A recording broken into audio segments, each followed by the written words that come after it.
ಕಾಂಗ್ರೆಸ್ನ ಮುಖಂಡೆ ಕುಸುಮಾ ಅವರ ನಿವಾಸದ ಮೇಲೆ ಇಡಿ ಅಧಿಕಾರಿಗಳು ದಾಳಿಯನ್ನ ಮಾಡಿದ್ದಾರೆ. ಇವತ್ತು ಬೆಳ್ಳಂಬೆಳಿಗ್ಗೆ ದಾಖಲಾತಿಗಳ ಪರಿಶೀಲನೆ ನಡೀತಾ ಇದೆ.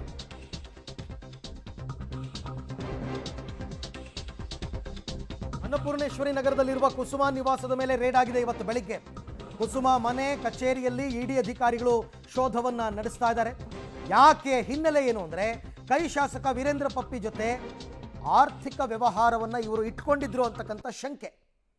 ಹಾಗಾಗಿ ಇವತ್ತು ದಾಳಿಯನ್ನು ಮಾಡಲಾಗಿದೆ. ಅಂದರೆ ಚಿತ್ರದುರ್ಗದ ಶಾಸಕ ವೀರೇಂದ್ರ ಪಪ್ಪಿ ಈ ಆನ್ಲೈನ್ ಗೇಮಿಂಗು, ಕ್ಯಾಸಿನೋ ಇವೆಲ್ಲ ನಡೀತಾ ಇತ್ತು, ಅಕ್ರಮ ಹಣ ವರ್ಗಾವಣೆ ಆಗಿತ್ತು ಅಂತ ಈಗ ಅವ್ರ ಮನೆ ಮೇಲೂ ಕೂಡ ರೇಡ್ ಆಗಿದೆ. ಅವ್ರನ್ನ ವಶಕ್ಕೆ ಪಡೆದಿದ್ದಾರೆ ಅಂತಕ್ಕಂಥ ಮಾಹಿತಿ ಇದೆ. ಅಟ್ ದ ಸೇಮ್ ಟೈಮ್ ಕುಸುಮಾಗೆ ಕೂಡ ಇಡಿ ಶಾಕನ್ನು ಕೊಟ್ಟಿದೆ. ಕುಸುಮಾ ಹನುಮಂತರಾಯಪ್ಪ ಕಳೆದ ಬಾರಿ ರಾಜರಾಜೇಶ್ವರಿ ನಗರದಿಂದ ಇವರು ವಿಧಾನಸಭಾ ಚುನಾವಣೆಯಲ್ಲಿ ಸ್ಪರ್ಧೆ ಕೂಡ ಮಾಡಿದರು, ಕಾಂಗ್ರೆಸ್ನಿಂದ ಸೋತಿದ್ರು. ಅದಾದ ನಂತರ ಈಗ ಮತ್ತೆ ಯಾಕೆ ಸುದ್ದಿ ಆಗಿದೆ ಅಂದರೆ ಇಡಿ ಅಧಿಕಾರಿಗಳು ದಾಳಿ ಮಾಡಿದ್ದಾರೆ.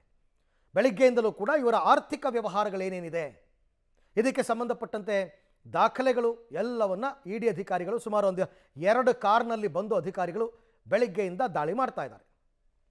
ಈ ಎಲ್ಲ ವಿಚಾರಕ್ಕೆ ಸಂಬಂಧಪಟ್ಟಂತೆ ಮತ್ತಷ್ಟು ಮಾಹಿತಿ ನನ್ನ ಕೊಲೀಗ ಮುರಳೀಧರ್ ಅವರಿಂದ ಪಡ್ಕೊಳ್ಳೋಣ. ಮುರಳಿ, ಈಗ ಈ ಶಾಸಕ ವೀರೇಂದ್ರ ಪಪ್ಪಿ ಜೊತೆಗಿನ ಆರ್ಥಿಕ ವ್ಯವಹಾರವೇ ಕುಸುಮಾ ಅವರ ಮನೆಯ ಮೇಲೆ ದಾಳಿ ಆಗೋದಕ್ಕೆ ಕಾರಣ ಅಂತಕ್ಕಂಥದ್ದು ಕನ್ಫರ್ಮ್ ಆಯ್ತಾ?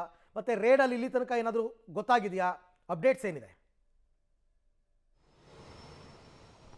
ಖಂಡಿತ ಅರವಿಂದ್, ಯಾಕಂದರೆ ಪ್ರಮುಖವಾಗಿ ಬೆಳಗ್ಗೆಯಿಂದನೂ ಕೂಡ ಚಿತ್ರದುರ್ಗದ ಶಾಸಕ ವೀರೇಂದ್ರ ಪಪ್ಪಿಯವರ ಮನೆ ಮೇಲೆ ಇಡಿ ಅಧಿಕಾರಿಗಳು ದಾಳಿಯನ್ನು ನಡೆಸಿದರು. ಇಡಿ ಅಧಿಕಾರಿಗಳ ದಾಳಿಯಲ್ಲಿ ಒಂದಷ್ಟು ಮಾಹಿತಿಗಳು ಕೂಡ ಬಹಿರಂಗ ಆಗಿರುವಂಥದ್ದು. ಸರಿಸುಮಾರು 16 ಕಡೆಯಲ್ಲಿ ದಾಳಿ ನಡೆಸಿದರೆ, ಅದೇ ರೀತಿಯಲ್ಲಿ ಕಾಂಗ್ರೆಸ್ನ ಮುಖಂಡೆ ಕುಸುಮಾ ಅವರ ಮನೆ ಮೇಲೂ ಕೂಡ ದಾಳಿ ನಡೆಸಿರುವಂಥದ್ದು. ಕುಸುಮಾ ಅವರ ಸಹೋದರ ಏನಿದ್ದಾರೆ, ಸಹೋದರನಿಗೆ ಪಪ್ಪಿ ಅವರ ಜೊತೆಯಲ್ಲಿ ಒಂದಷ್ಟು ಆರ್ಥಿಕ ವ್ಯವಹಾರಗಳಿತ್ತು ಮತ್ತು ಕೆಲವೊಂದು ಬಿಸ್ನೆಸ್ಗಳನ್ನು ಅವರು ಹ್ಯಾಂಡಲನ್ನು ಮಾಡ್ತಾ ಇದ್ರು ಅನ್ನೋದ್ರ ಬಗ್ಗೆ ಮಾಹಿತಿಗಳು ಸಿಕ್ಕಿರುವಂಥದ್ದು.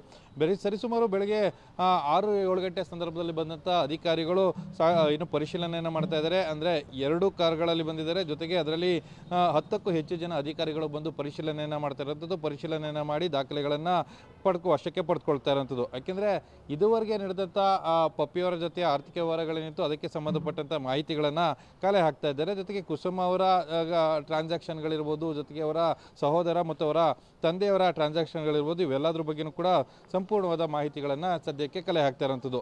ಈ ಮಾಹಿತಿಗಳನ್ನು ಆಧರಿಸಿ ಇಡಿ ಅಧಿಕಾರಿಗಳು ತಮ್ಮ ತನಿಖೆಯನ್ನು ಮುಂದುವರಿಸ್ತಾರೆ. ಸದ್ಯಕ್ಕೆ ಎಲ್ಲರನ್ನೂ ಕೂಡ ತಮ್ಮ ವಶಕ್ಕೆ ಪಡೆದುಕೊಂಡು ವಿಚಾರಣೆಯನ್ನು ಮಾಡ್ತಾ ಇದ್ದಾರೆ. ವಿಚಾರಣೆಯನ್ನು ಮಾಡಿ ಹೇಳಿಕೆಗಳನ್ನು ದಾಖಲು ಮಾಡಿಕೊಂಡು ಅತ್ತ ಕಡೆ ಅಂದರೆ ಚಿತ್ರದುರ್ಗ ಚಳ್ಳಕೆರೆಯಲ್ಲಿ ನಡೀತಾ ಇರುವಂಥ ದಾಳಿ ಏನಿದೆ ಅಲ್ಲಿ ಸಾಕಷ್ಟು ಕೋಟ್ಯಾಂತರ ರೂಪಾಯಿ ಮೌಲ್ಯದ ಚಿನ್ನಾಭರಣಗಳು ಸಿಕ್ಕಿದ್ದಾವೆ ಮತ್ತು ನಗದು ಹಣ ಕೂಡ ಸಿಕ್ಕಿದೆ ಅನ್ನೋದ್ರ ಬಗ್ಗೆ ಮಾಹಿತಿಗಳು ಸಿಗ್ತಾ ಇದ್ದಾವೆ. ಅದಕ್ಕೆ ಅಧಿಕೃತವಾಗಿ ಒಂದಷ್ಟು ಮಾಹಿತಿಗಳು ಬಹಿರಂಗ ಆಗಬೇಕಿರುವಂಥದ್ದು. ಆ ಮಾಹಿತಿಗಳು ಬಹಿರಂಗ ಆದ ನಂತರ ಇನ್ನೊಂದಷ್ಟು ತನಿಖೆ ಏನಾಗ್ತಾ ಇದೆ ಏನು ಅನ್ನೋದ್ರ ಬಗ್ಗೆ ಸಂಪೂರ್ಣವಾದ ಮಾಹಿತಿಗಳು ಬಹಿರಂಗ ಆಗಬೇಕಿರುವಂಥದ್ದು.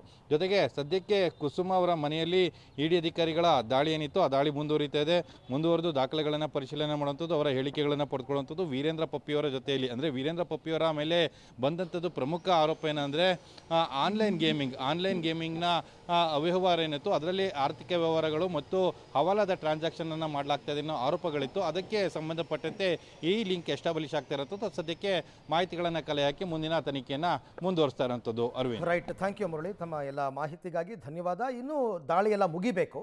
ಅದಾದ ನಂತರ ಏನು ನಿಜವಾಗ್ಲೂ ಕೂಡ ಇವರು ಆರ್ಥಿಕ ವ್ಯವಹಾರ ಇಟ್ಕೊಂಡಿದ್ರಾ ಇದಕ್ಕೆ ಸಂಬಂಧಪಟ್ಟಂತೆ ಮಾಹಿತಿಗಳೆಲ್ಲವೂ ಕೂಡ ಲಭ್ಯ ಆಗ್ತಾ ಹೋಗುತ್ತೆ.